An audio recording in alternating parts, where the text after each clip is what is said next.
네, 교원의 권리를 살펴보면은 교원의 권리를 크게 두 가지로 볼 수가 있어요. 적극적 권리 vs 소극적 권리 이렇게 볼 수 있습니다. 적극적 권리라는 거는 말 그대로 적극적으로 교사가 요구할 수 있는 권리예요. 적극적 권리에는 어떤 것들이 있느냐 살펴보면은 그 적극적 권리라는 거는 결국에는 교사가 가르치는 것과 직접 연관이 있는 그리고 가르치는 데 있어서 꼭 필요한 것들 그런 것들을 주장할 수 있게끔 해주는 거 그거를 적극적인 권리라고 합니다.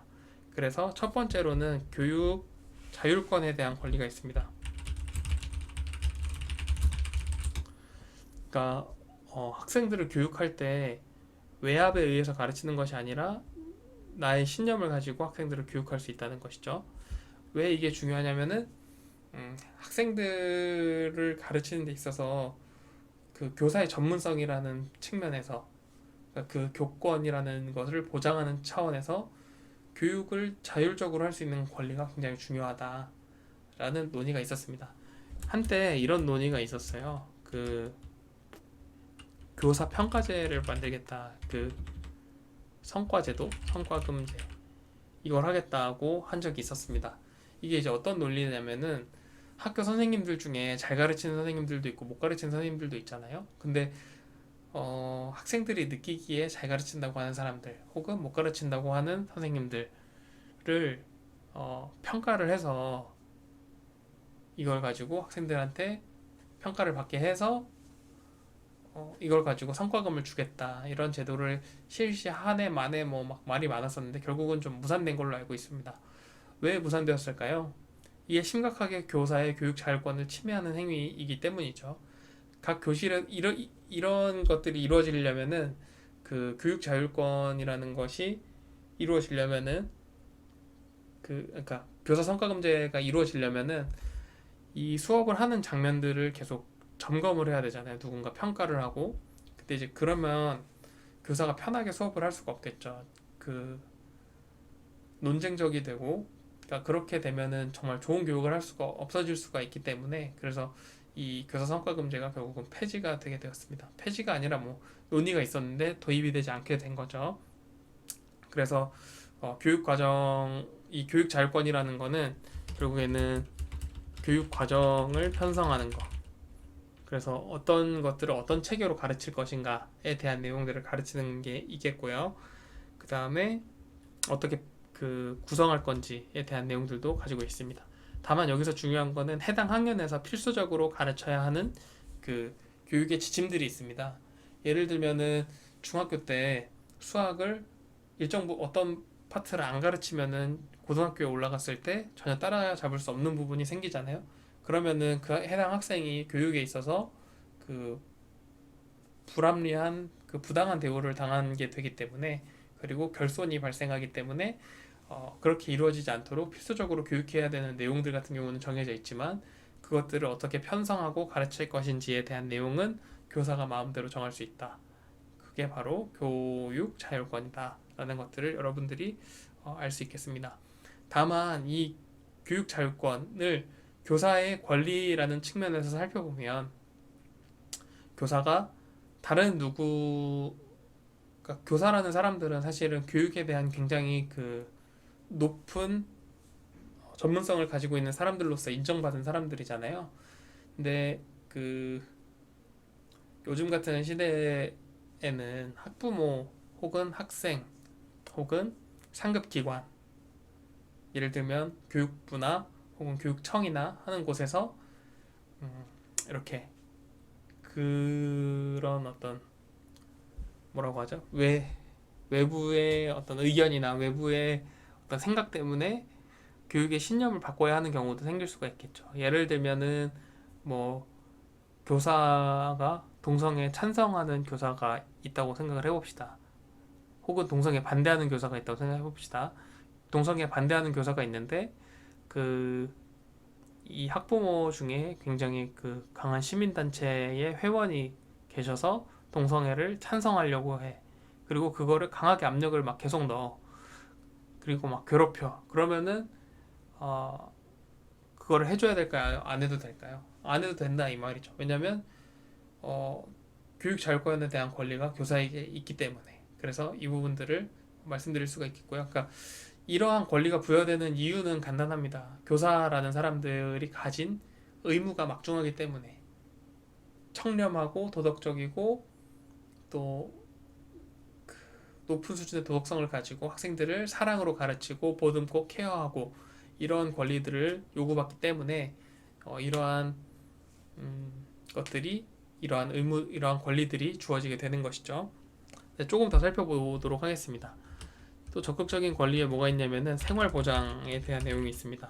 생활보장이라는 거는 뭐냐면은 교사들이 받는 월급이 이 일반 다른 직종의 월급하고 비교했을 때 너무 많이 차이가 나면 안 된다 하는 거예요. 그래서 너무 못 살게 보인다거나 혹은 너무 빈곤해 보인다거나 하지 않게끔 급여나 복리후생 수준을 맞춰줘야 한다라는 부분이 있습니다. 교사 월급이 지금은 그래도 좀 많아졌죠. 이제 교사 월급이 적다면 적고 많다면 많은데 뭐 일반 사기업에 비해서는 좀 적은 편이죠. 대기업들에 비하면 좀 적은 편이긴 하지만 또 일반 중소기업에 비하면 많은 편이기도 하고 또 다른 공무원들보다 조금 더 받기도 하는 것 같아요. 그래서 그런 부분들을 보면은 이런 교사의 보수 같은 것들을 일정 수준 이상 받게끔 해주는 그런 제도로 교원의 권리로 활용이 되고 있습니다. 여러분들이 관심이 별로 없을 수도 있겠지만 제가 그냥 하고 싶어서 하는 얘기인데, 교회에 보면은 목사님의 보수가 얼마인지 안 나와 있는 경우가 많거든요. 목사님의 보수를 알 수가 없어요. 근데 대부분 우리나라 교회가 100개가 있다면 95% 정도는 미자립 교회들입니다. 90% 가까이가 어, 그 교회에서 받는 헌금으로 운영되기 힘든 경우들이 많아요. 그래서 목사님들도 투잡을 뛰거나 쓰리잡을 뛰거나 이런 경우가 많이 있거든요. 그만큼 이제 교회가 재정적으로 여유롭진 않은데, 일부 그 한 5% 정도의 교회가 너무 이렇게 목사님들이 임금을 세게 받기도 하고 혹은 목사님들이 얼마 받는지를 알 수가 없는 거죠, 교인들이.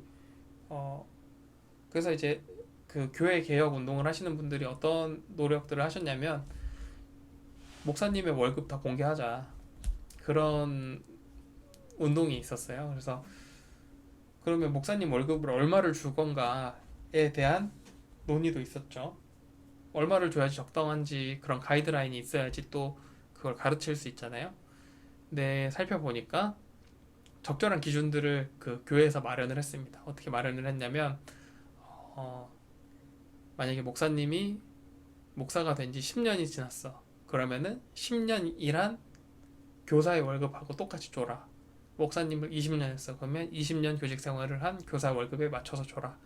이런 이제 그런 교회의 법령을 만들어 가지고 이런 것들을 하기도 했습니다. 그만큼 이 월급이 많지도 않고 적지도 않은 딱 그 선에 있다는 거죠. 생활을 보장할 수 있는 수준의 월급을 받도록 그런 권리를 제공하고 있다 하는 부분들을 말씀드릴 수가 있고요.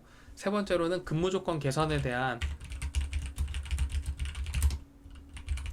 권리가 있습니다.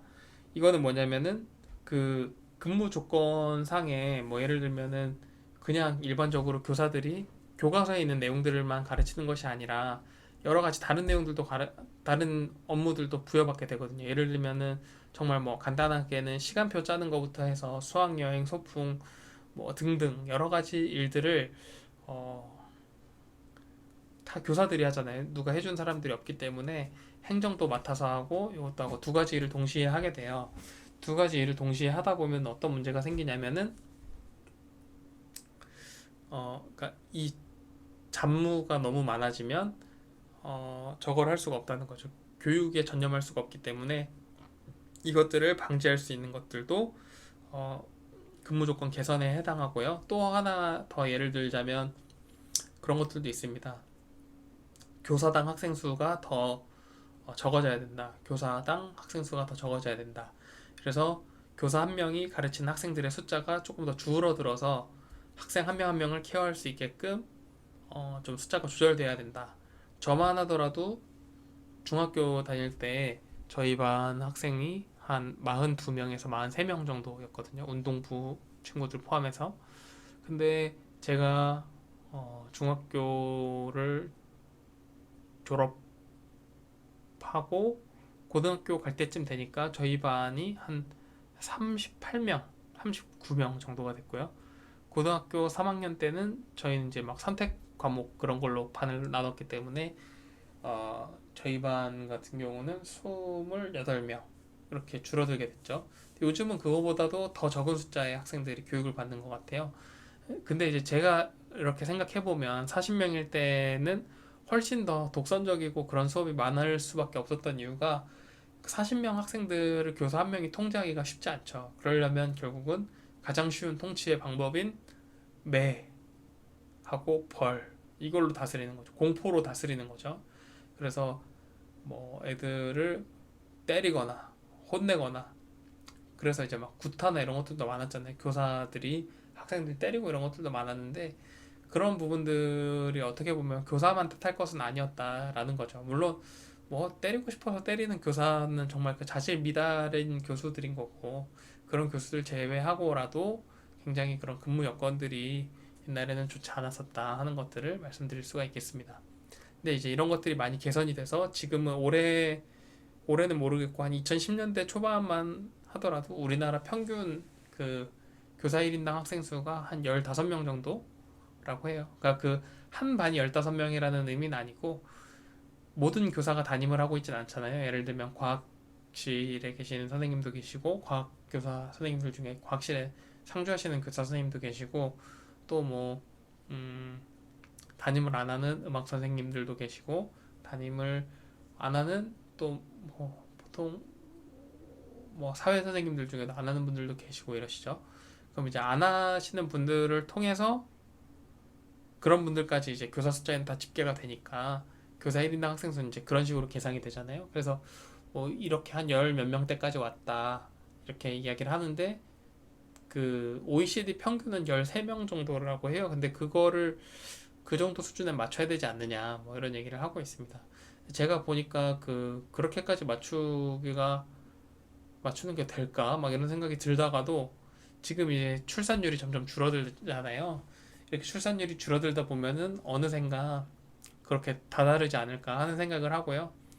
출산율이 낮은 건 확실히 문제가 맞기는 한데 일본 같은 경우에는 그런 문제들을 결국은 그러니까 그 일자리 문제 이런 것들 있잖아요. 지금 취업이 잘 안 되고 이런 문제들을 결국은 저출산이 해결해 줬다고 하더라고요. 그래서 일자리가 많아진 거죠. 기업의 수요는 계속 있는데 그 빈자리들이 많이 생기니까 오히려 취업에 대한 부담감이 좀 줄어들고 그러면서 경제가 좀 활력을 찾기도 하고 했다라고 이야기를 하는 걸 들었습니다. 우리나라도 좀 지금 이제 저출산에 대한 공포가 있는데 좀 개선될 가능성도 저는 있다고 생각을 하는 중입니다.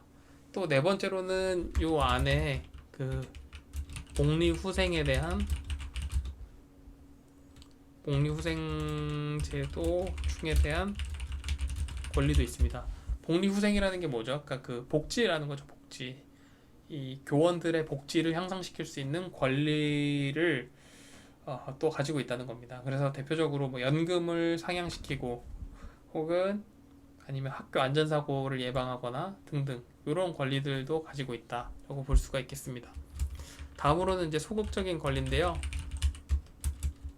적극적인 권리에 비해서는 조금 뭐 이렇게 적다고 볼 수가 있겠습니다. 그러니까 그 소극적 권리라는 거는 가르치는데 꼭 필요하지는 않은 것들, 가르치는 거하고 밀접하진 않지만 그래도 교사로서 이러한 권리가 있다 하는 것들이 있는데 첫 번째로는 신분 유지에 대한 권리입니다. 이게 이제 어떤 거냐면은 그 교사로서 신분을 계속 주줘야 한다. 왜냐면 가르치는 그 전문성이랑 경제적, 사회적인 어떤 지위가 있기 때문에 교사가 너무 못 살고 너무 어렵게 살고 이러면은 실제로 사회에서 존경을 받기 힘들겠죠. 그리고 그렇게 급여가 적으면은 사람들이 그러니까 교사라고 해서 탐욕이 없는 사람들은 아니잖아요. 욕심이라는 거는 누구에게나 있는 거고 그걸 어떻게 다스리느냐의 문제인 건데 이거를 잘 못 다스리는 사람들 같은 경우에 나중에 그런 문제 발생할 수 있겠죠. 촌지를 받거나 돈을 너무 적게 주게 되면 그런 문제가 발생할 수 있기 때문에 최소한의 신분을 유지해주는 권리가 있고요. 또 하나는 그 쟁송에 관한 권리가 있습니다.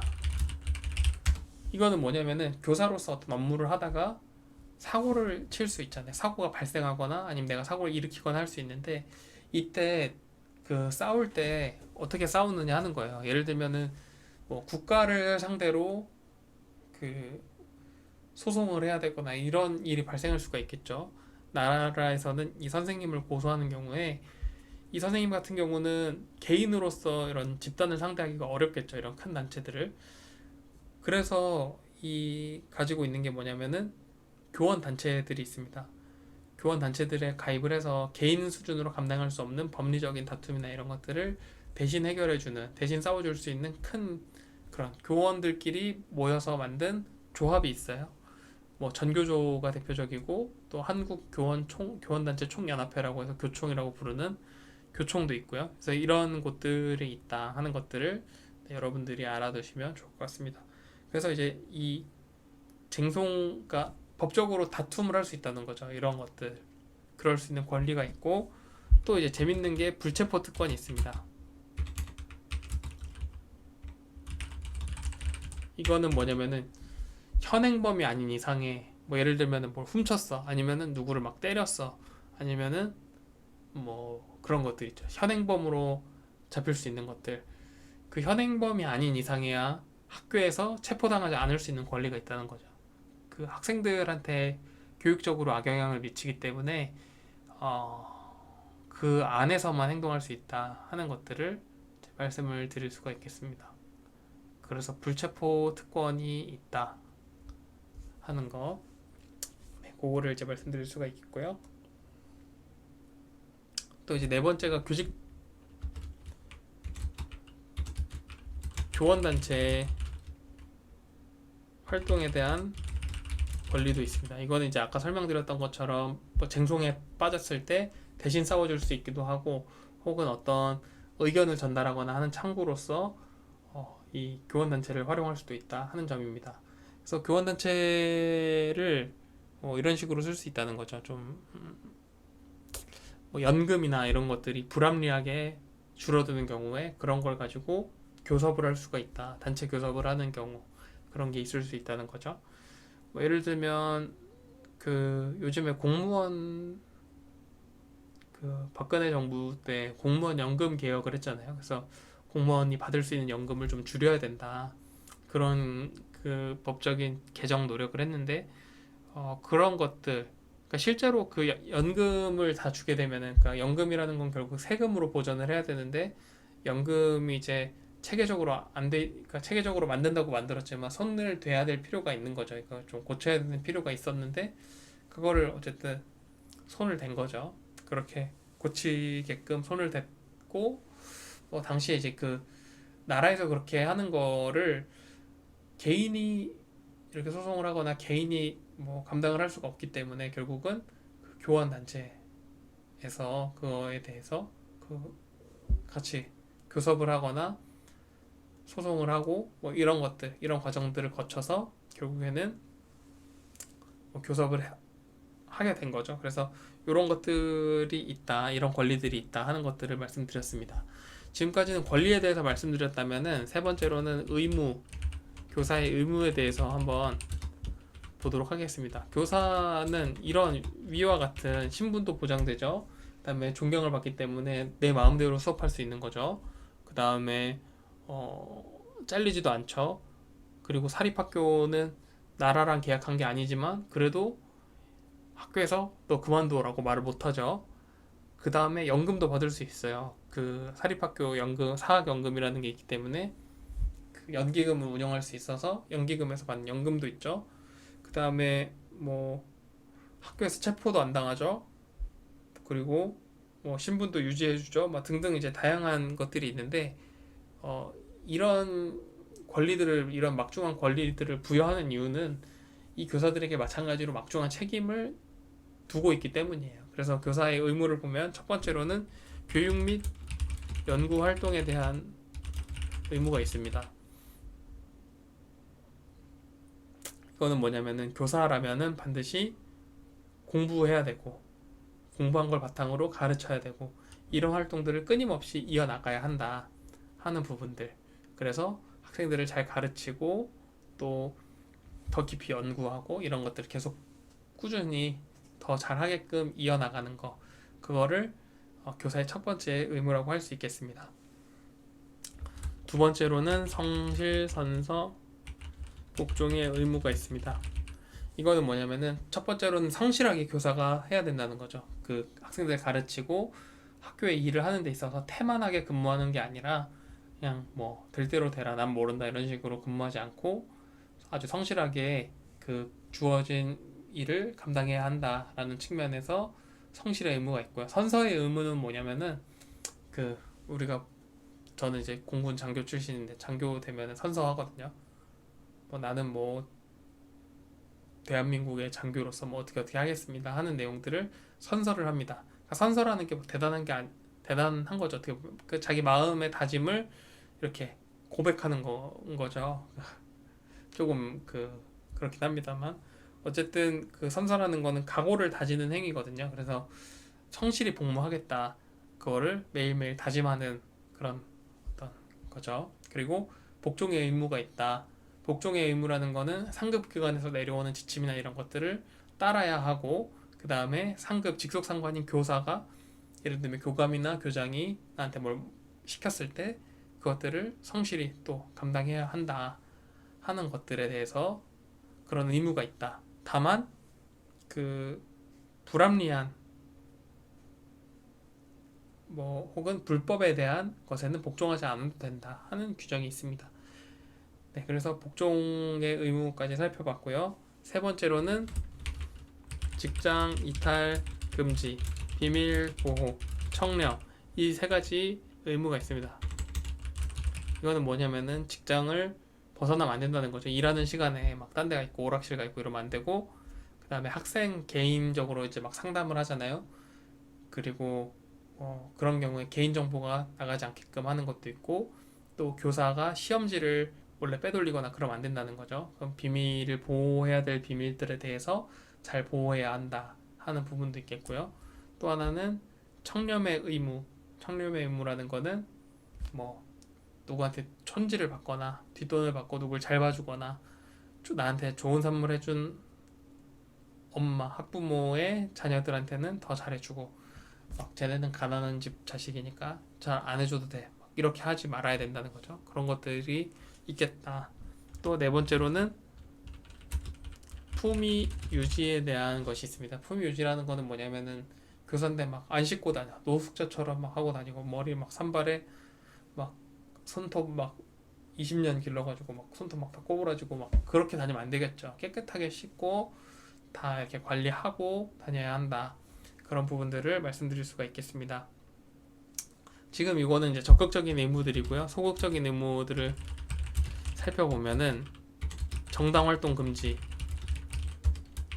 영리 활동 금지 이런 것들이 있습니다. 정당 활동 금지라는 거는 제가 만약에 민주당 당원이라고 해봅시다. 제가 민주당 당원이라면 여러분들한테 어떻게 할까요? 여러분들한테 제가 만약 열성 당원이야 그러면은 여러분들한테 막 그 우리 당의 논리를 설파하고 그 어떤 쟁점이 되는 사안에 대해서 한쪽 면만 보여줄 수가 있겠죠. 이쪽이 되는 면만 보여주. 그러니까 그 교육적이지 않은 거잖아요. 그리고 이 결국에는 이 학생들이 자라서 나중에 투표를 하게 되고 그 선거권을 행사할 수 있는 나이가 됐을 때 이 학생들이 스스로 생각하고 결정할 수 있게끔 해줘야 되는데 사전에 너무 그 주입식 사고를 주입할 수 있기 때문에 정당 활동에 대한 것들은 금지가 돼야 된다. 그게 하나가 있고 또 하나는 영리 활동도 금지가 돼야 된다. 이거는 뭐냐면은 예를 들어서 제가 출판사를 내가지고 출판사를 통해서 무슨 책을 계약해서 우리 학교 학생들한테 책을 팔아. 그럼 이제 학생들이 양질의 책으로 공부하고 싶은데 그렇게 못하고 이 선생님이 만든 책으로만 공부해야 돼. 그러면은 이제 학생들이 교육을 받는 데 있어서 조금 안 좋은 그런 영향을 받을 수 있겠죠. 그래서 이런 부분들을 유의해야 된다 하는 것들 제가 말씀드릴 수가 있겠습니다. 오늘 배운 내용들을 간단하게 리뷰해보고 마치도록 하겠습니다. 아, 제일 먼저 교원의 권리와 의무를 먼저 살펴봤는데요. 권리라는 거는 법적으로 누릴 수 있는 특별한 이익이다 이렇게 말씀드렸고요. 교원이 누구냐라고 했을 때 교사, 교장, 교감, 원장, 교사, 원감, 교수, 부교수, 조교수, 학장, 총장, 부총장 등등 이런 사람들이 교원이다.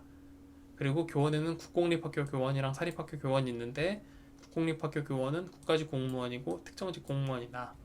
근데 사립학교 교원들 같은 경우는 공무원은 아니지만 공무원과 동일한 지위와 권리를 누리는 사람으로서 동일한 어떤 법적인 효력을 가지고 있는 사람들이고요.